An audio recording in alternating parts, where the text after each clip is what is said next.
Hi மக்களே, எல்லோரும் எப்படி இருக்கீங்க? இன்றைக்கி நாம் மஷ்ரூம் பிரியாணி எப்படி பண்ணுறதுன்னு பார்க்க போகிறோம். அதுக்கான பொருட்கள் இங்கே இருக்குது.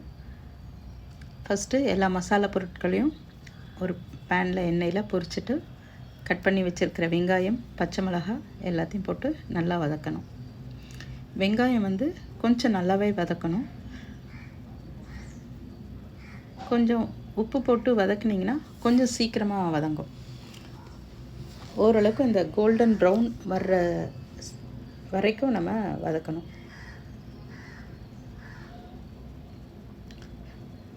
இப்போ நம்ம இஞ்சி பூண்டு அரைச்சி விழுது சேர்த்து வதக்கணும்.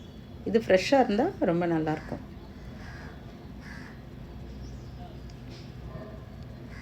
நல்லா பச்சை வாசம் போகிற வரைக்கும் வதக்கிக்கோங்க. அது நல்லா வதங்கினதும் நீளமாக கட் பண்ணி வச்சு 2 தக்காளி, இதையும் நல்லா சுருளை வதக்கிக்கணும். இந்த வெங்காயம் தக்காளி எவ்வளோ வதக்குறோமோ அந்தளவுக்கு பிரியாணி பக்காவாக டேஸ்ட்டாக இருக்கும். அந்த சாரெல்லாம் மிக்ஸ் ஆகி தான் நமக்கு ரைஸில் நல்லா கிரேவி வரும். ஸோ அது நல்லா வதங்க வேண்டியது ரொம்ப அவசியம். கொஞ்சம் டைம் ஆகுனாலுமே எடுத்துக்கோங்க, கொஞ்சம் பொறுமையாகவே செய்யுங்க.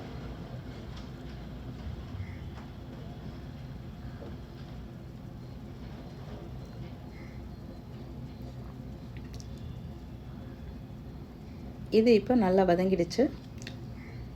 ஒரு பிடி புதினா, ஒரு பிடி கொத்தமல்லி இந்த டைமில் போட்டு இதை வதக்கிக்கலாம். ஒரு 1 மினிட் வதக்கினா போகிறோம். 1 மினிட் வதங்கினதும் நம்ம வச்சுருக்கிற இன்றைக்கி நம்ம மஷ்ரூம் பிரியாணி பண்ணுறோம். ஸோ கட் பண்ணி வச்சுருக்கிற மஷ்ரூம்ஸை நம்ம இப்போ ஆட் பண்ணிக்கலாம். நீங்கள் எந்த வெஜிடபிள்ஸ் வேணாலும் சேர்த்துக்கலாம். வெஜிடபிள் பிரியாணினா மிக்ஸ்டு வெஜிடபிள், கேரட், பீன்ஸ், பட்டாணி, காலிஃப்ளவர்லாம் சேர்த்து கூட பண்ணலாம். ஸோ இப்போ இதை வதக்கினதுக்கப்புறம் 1/2 ஸ்பூன் வெறும் மிளகாத்தூள், உப்பு, தனியாத்தூள், கரம் மசாலா இது எல்லாமே ஆட் பண்ணி நம்ம நல்லா கிளறணும்.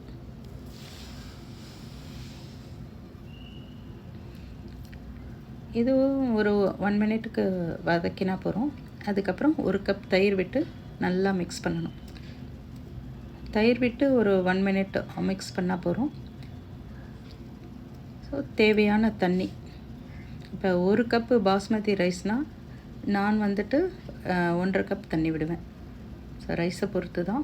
ஸோ 1.5 கப்பு தண்ணி விட்டு இதை மூடி வச்சிடலாம். கொதிக்கிற வரைக்கும் நம்ம மூடி வைக்கலாம். இப்போ நல்லா கொதிச்சிருச்சு.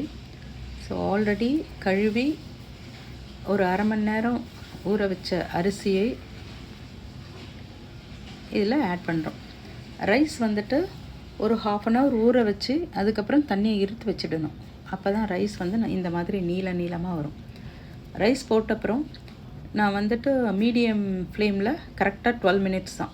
12 மினிட்ஸ் வச்சு ஆஃப் பண்ணிங்கன்னா அடி பிடிக்காது. பிரியாணி இந்த மாதிரி உதிராக வரும். நீங்கள் இதை கண்டிப்பாக செஞ்சு பாருங்கள். இந்த டைமிங் வச்சு பாருங்கள், பர்ஃபெக்டாக வரும். இதை செஞ்சு பார்த்துட்டு எப்படி இருக்குன்னு கமெண்ட்டில் சொல்லுங்கள். உங்களுக்கு பிடிச்சிருந்ததான்னு சொல்லுங்கள். இந்த மெத்தட் உங்களுக்கு ஈஸியாக இருந்ததான்னு சொல்லுங்கள். இப்போ நான் சாப்பிட போகிறேன், நீங்களும் வாங்க சாப்பிடலாம்.